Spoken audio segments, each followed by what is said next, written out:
And it really is a privilege to host this first panel, because what we're trying to do is, in the next hour or so, Anant and I will give you a small glimpse of what this book holds, so that you are interested to buy it, but also to understand what some of the authors were trying to convey. We live in a time of shock. If Alvin Toffler wrote Future Shock several years ago, we are actually living it. The third decade of the 21st century, in just 5 years, has taken away any sense of security the world had. And particularly for us in India, if I were to just start counting the shocks, there was the COVID pandemic, what it meant really in terms of the lockdown. There was the Russia-Ukraine conflict that's changed so much in the world and continues to have an impact on us, our foreign policy, and our priorities. There is the Israel-Gaza conflict, Israel's continued operations on Gaza,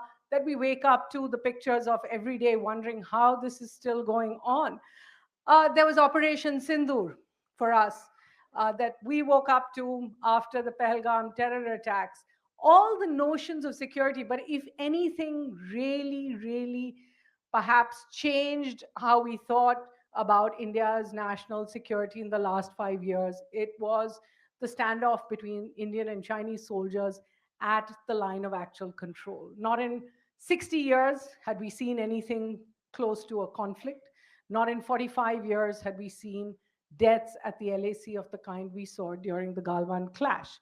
What we're trying to do today is to talk really about the present moment, but with the idea of what we have just seen in the past. Can we move beyond it?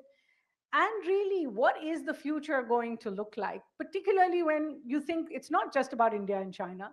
It's not just about understanding India or Indians understanding China, Chinese understanding India, and then us understanding the relationship. It's about everybody else who gets involved. And certainly the geopolitical landscape of the time.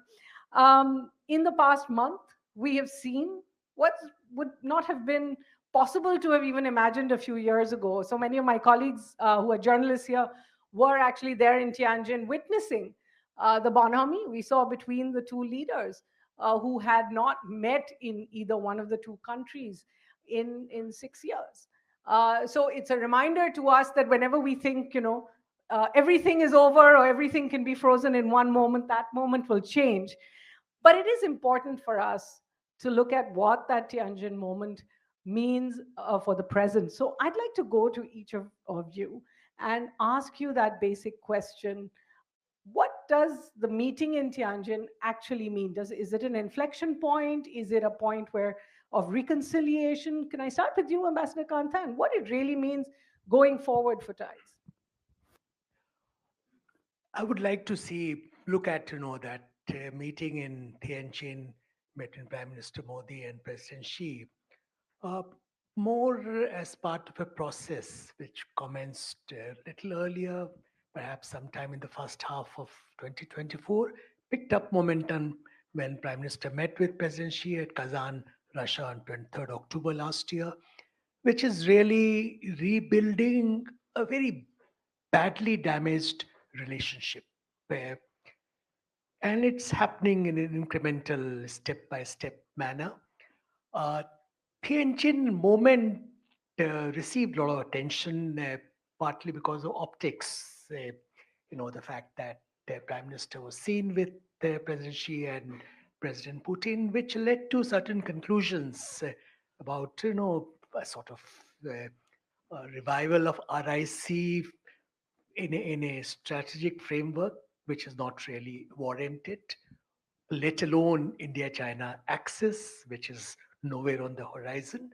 Uh, but this process has made some headway towards greater stability and predictability in India-China relations, which is most desirable. We need that, especially given the current turbulence in global, geopolitical landscape. All right. Dr. Joshi, would you like to weigh in on that? What does the Tianjin moment mean? Because you have been in a series of articles very clear about the fact that Galwan shifted things immeasurably. And in fact, countering some of the narrative that actually, this was something we could move on from. Do you think Tianjin or the meeting there represented a moment where Prime Minister Modi and President Xi said we can actually just move on? I think that we should be careful not to overstate the Tianjin meeting, because this was something which was planned earlier. But of course, as Ambassador Kant pointed out, there's the question of optics, meaning that photograph with Prime Minister Modi and Putin and Xi. And then there's someone who was actually, it was aimed at in Washington, D.C., uh, looked at it. And so, yes, it had kind of reverberations. But as Ambassador Khan brought out, this is a process of trying to repair the relationship which broke down in 2020 for reasons that are still unknown. Meaning, I say that what happened in 2020, no one knows why the Chinese did what they did. Meaning, after all, in 2019, we had an informal summit in Chennai and things were going swimmingly well. So, so that breakdown, so trying to repair it, and I think India did the right thing by deciding that there is no point in either sulking or taking a recourse to counter movement. So what it did was it took it on the chin and persisted with diplomacy, persisted with diplomacy. And finally, I think the last two agreements that we had on the Depsang Plains and Demchok uh, are literally tantamount to status quo ante. There are important differences, but what I'm trying to say is that the most significant of the problems was in Depsang Plains, and the most significant that in the Depsang Plains we have been managed to convince the Chinese that we're going to be back there and continue to patrol there. So what I'm trying to get at is that the Tianjin thing, we should not overstate its value. All right. Mr. Pai, you've been really talking about the economic aspect of the relationship, and your piece puts a lot of the India-China relationship into focus. The idea that India's exports, if you just look at the graphs, India's exports to China stayed more or less the same between 2020 and 2024. Its imports went up. The deficit as well doubled. And yet, it seemed as if India China business ties had come to a standstill in many ways. If nothing else, the trust factor, the suspicion factor, the fear factor. A lot of people, especially with the FDI regulations, we haven't yet seen those being reversed, despite the Tianjin meeting, despite what we saw in January as well in terms of announcements. Do you think that can happen?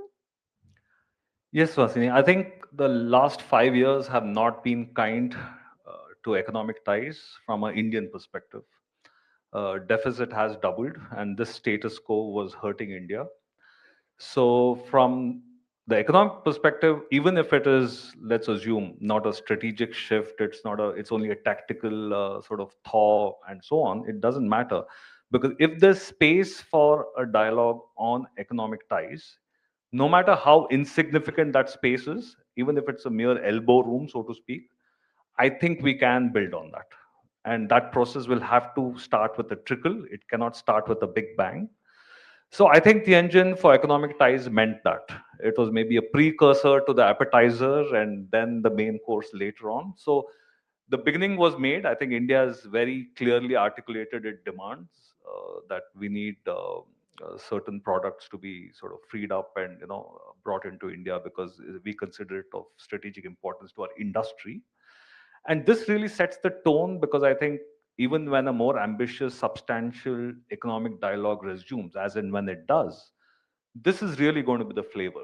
It's always now going to be economic security rather than just economic ties and that's just political ties. So I think it sets the stage for that kind of a serious conversation. When and how it will happen, I think we are still trying to figure that out.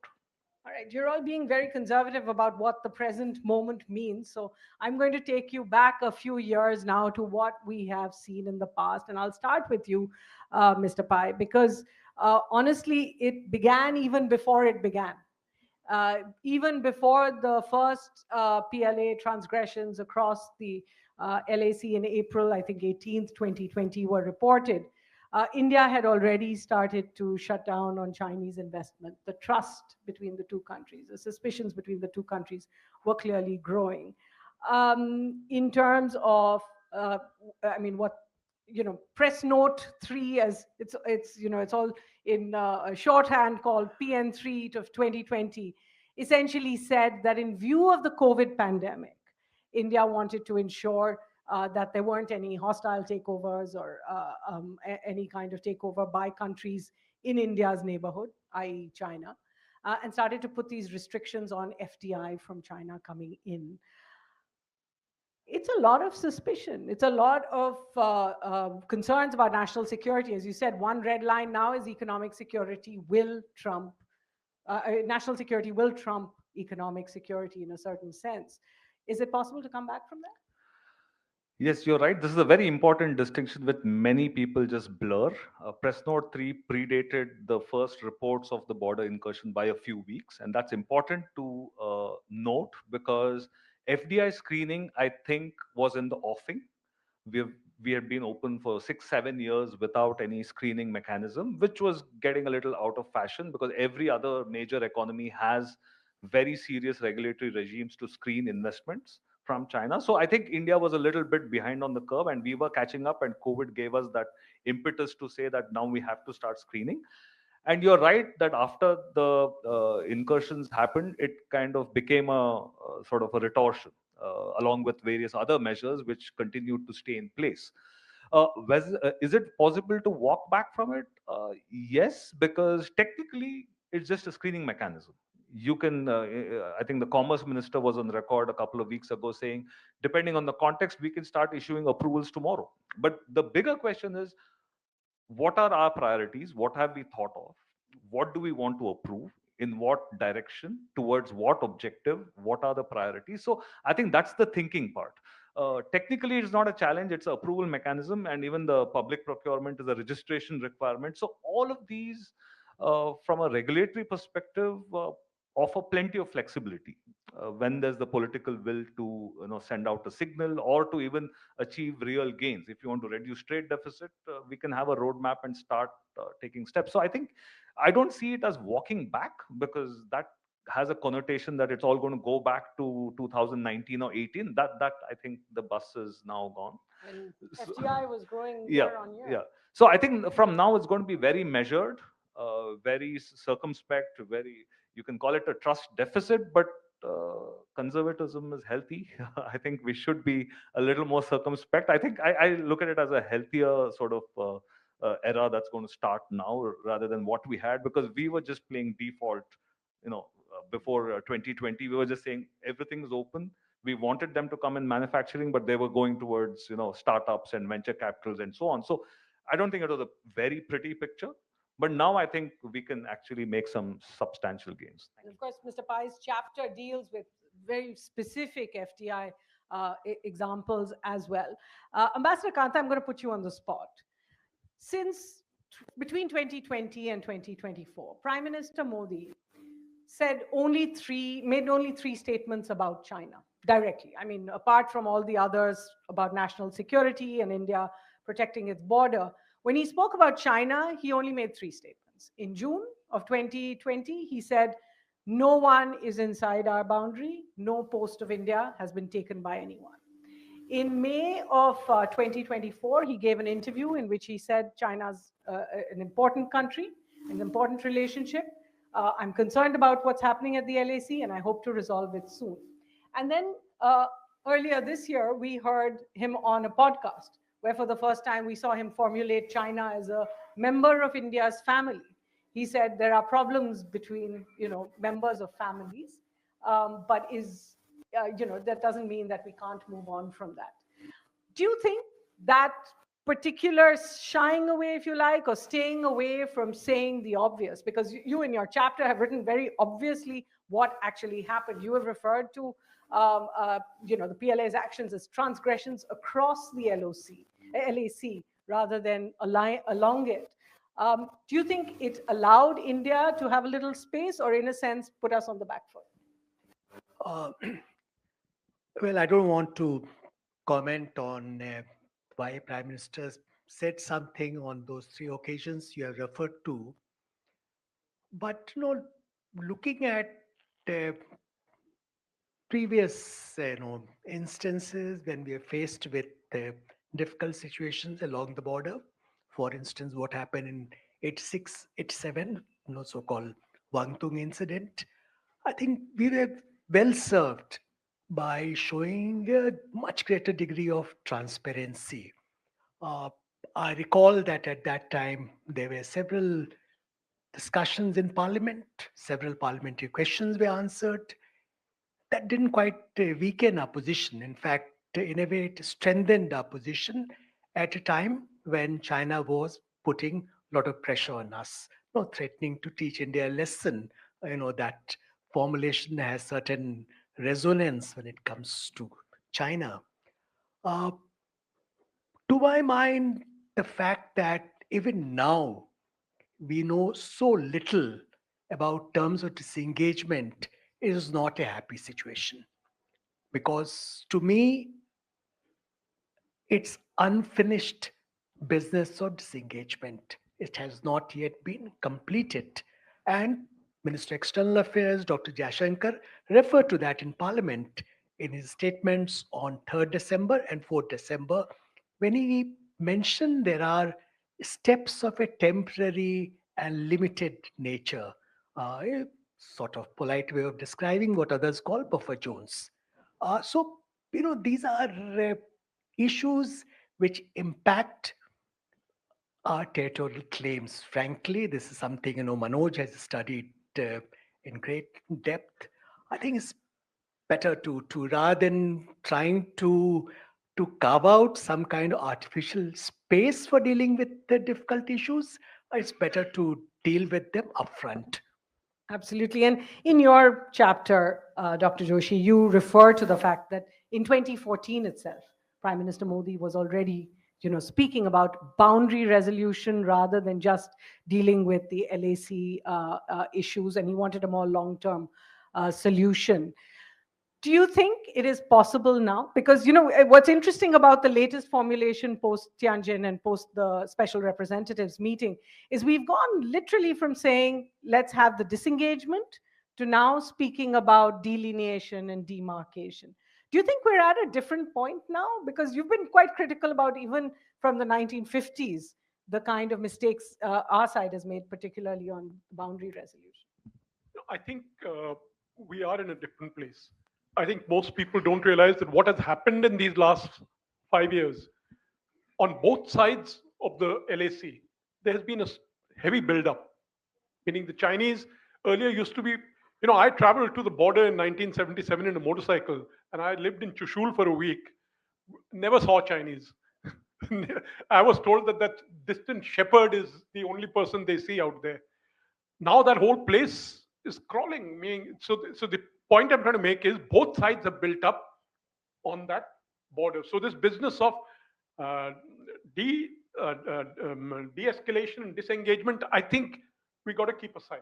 Now, I think recently when Wang Yi had come here, they had started speaking about reviving their political parameters and agreed guidelines.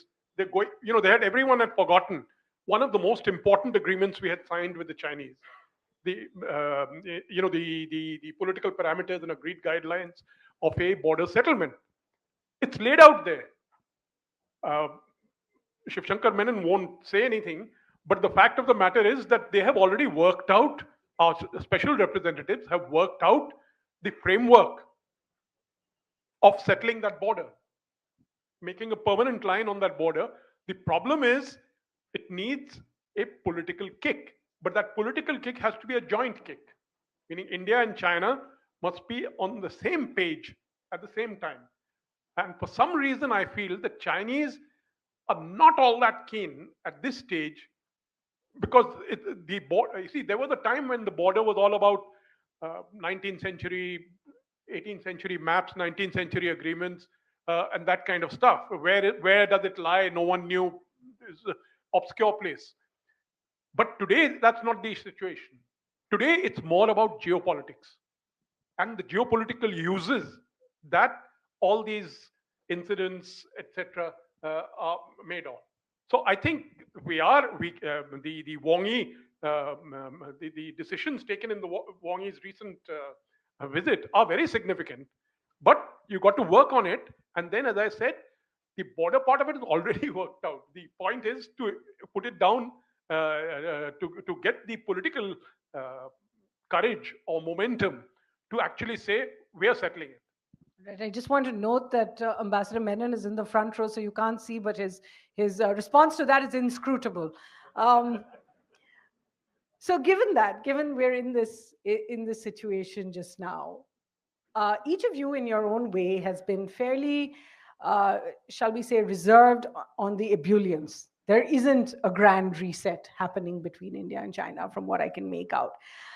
I want to then come to each of you with concrete ideas about the next step from here. We all saw the build up to Tianjin. Some of us, as Ambassador Kanta said, saw it coming from May 2024 when Prime Minister Modi first made that statement. The Chinese side made a few statements as well.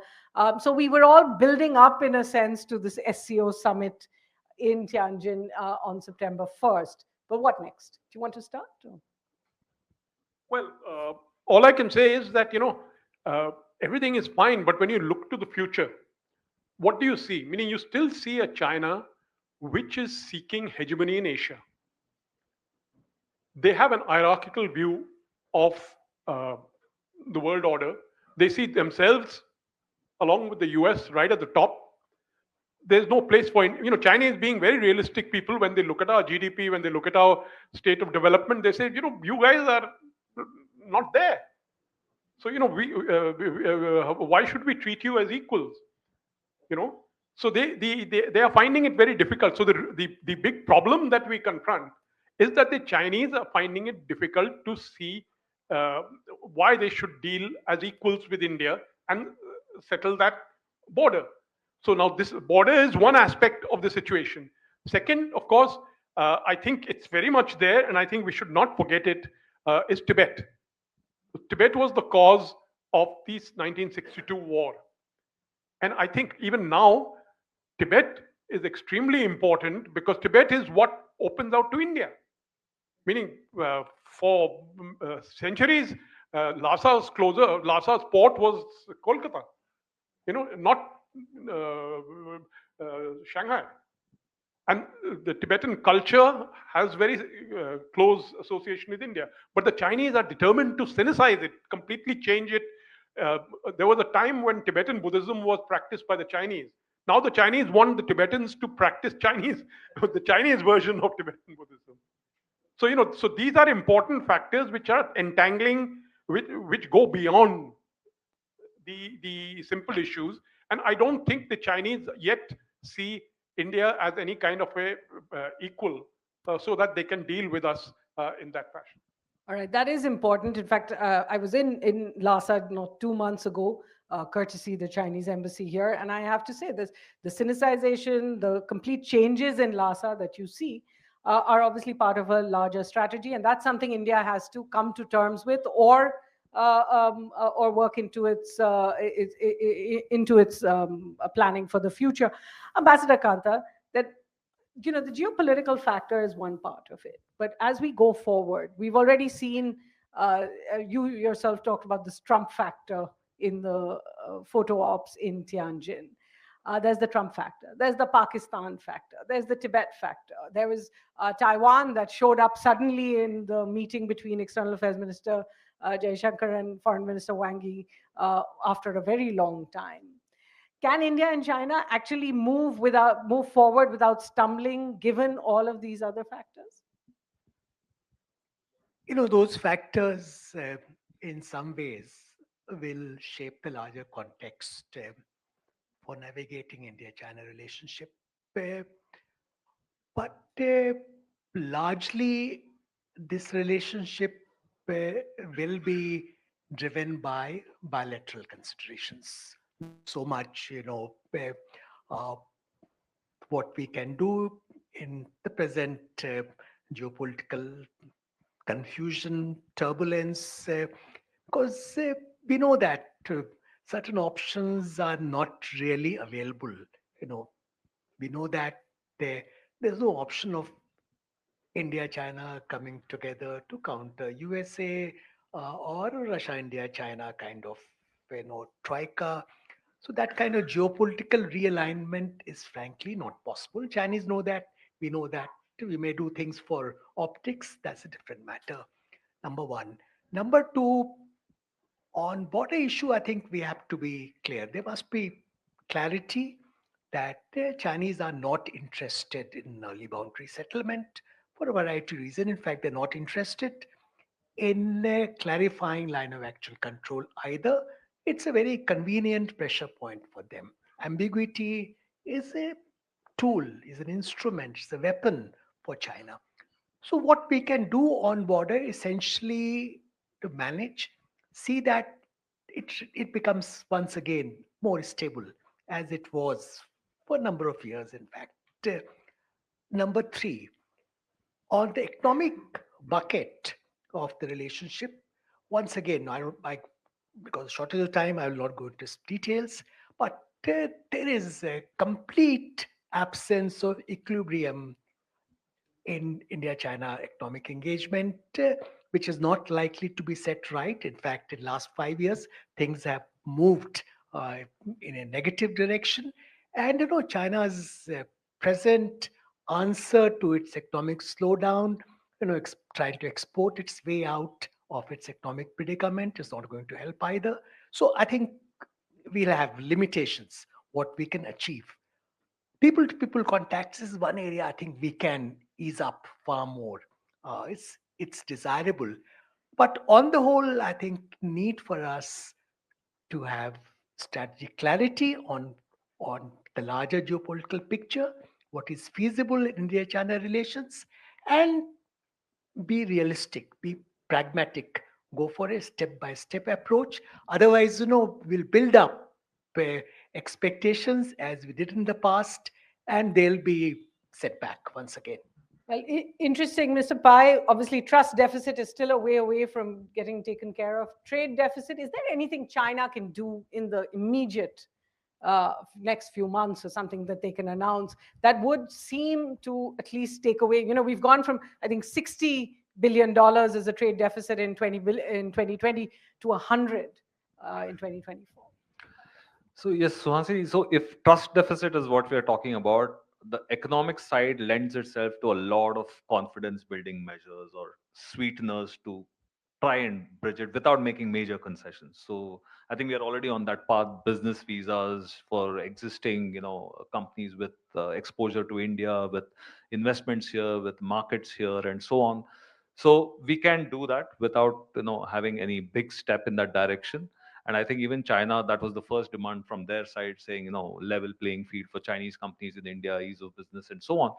But after that, I think that's where more thinking needs to be done. Are we trying to bridge the deficit with China? Are we trying to become a China plus one in the global supply chain game? Because that has different answers. China plus one, we can aspire to, but if we don't allow Chinese companies, it may not happen. But if it is self-sufficiency we are looking for, there are definitely low-hanging fruit. We can say we want selected sectors in which we want to, make up for our deficit. We want to become self-sufficient. We want to be wary of weaponization in the future. So I think it depends on the path we wish to take. Maybe it's a combination of all of this. And lastly, to add to what Ambassador Kanta is saying, that yes, the Chinese economy is in pain, they have excess capacity, and they're looking for markets, and that is our strength, which was actually the fundamental reason for us to start talking business in way back in 2005. Those fundamentals to some extent today have become more relevant because China is in pain after pandemic. So there is leverage there for India, but to extract the fruits from that leverage, we need to have a objective clearly mapped out, because otherwise it will just become more ad hoc, and which is not going to help.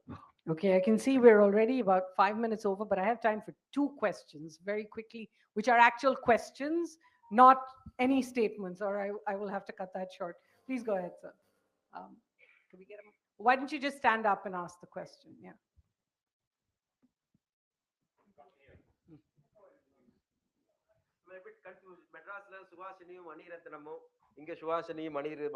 Sir, in English, please, and a quick question. I'm sorry. I'm Quick confused that rather than Sugashini and Mani Ratnam here we get, yes, one of my colleague, welcome from China. He wants to know whether you will publish this book in Chinese language. Ah, interesting. Because the government of India encourages everybody to learn Hindi. Ah. The MEA, do you encourage, I mean, diplomatically, batch of IAS officers like Narasimha Rao? We need more and more Kevin Rudd so that we can understand each other. Okay, You know? great question. Thank you, sir. And in diabetes, we can always work together. We won't fight. If I could just ask you. And gentlemen there.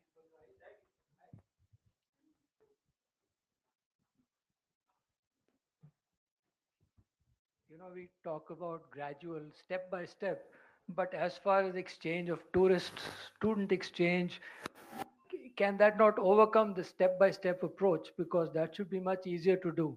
Thank you. Just open it up straight away. Ambassador Kanta, I think you can take both these questions. I think the question on language is particularly important because we've more or less cut down the number of Indians having access to Chinese language studies. In fact, I mentioned earlier, when it comes to those contacts, I think we need to be far more forthcoming. We need to shed our reservations, our hesitation, because we need to engage more with China at different levels. Yes, I mean, if Chinese are interested in bringing out Chinese edition of the book, why not? I'm sure Hindu will respond positively to any such proposal. Uh, coming to his question, uh, these are things which are feasible, which are not too complicated. Ministry of Home Affairs, permitting, we can have. We are moving towards easing of visas, and we should we should encourage more students to go to China, not just to learn medicine, but in other areas. We were working towards a greater exchange of tourists. I think all those things are possible. They're really low-hanging fruits. Well, unlike our other neighbor, with which our people to people have. Tell us that when you were the ambassador, there were already a whole lot of students there. When I was in Beijing, we had more than 20,000 students. Prime Minister, when he visited in May 2015, in his speech in Tsinghua, actually Give the visa. overruling e-tourist visa, he announced. In fact, this was something which was opposed by, Yes. which part of government of India. So we did it unilaterally. Chinese were not giving us e-tourist visa. We did that. So So it is possible, it's possible. but- It's definitely both possible and desirable. All right. On that note, I'm going to have to stop, but I hope you all got a small glimpse of the immense depth of each of the chapters and in the book, in fact, all 12 of them. Thank you so much, Mr. Pai, Ambassador Kanta, Dr. Joshi.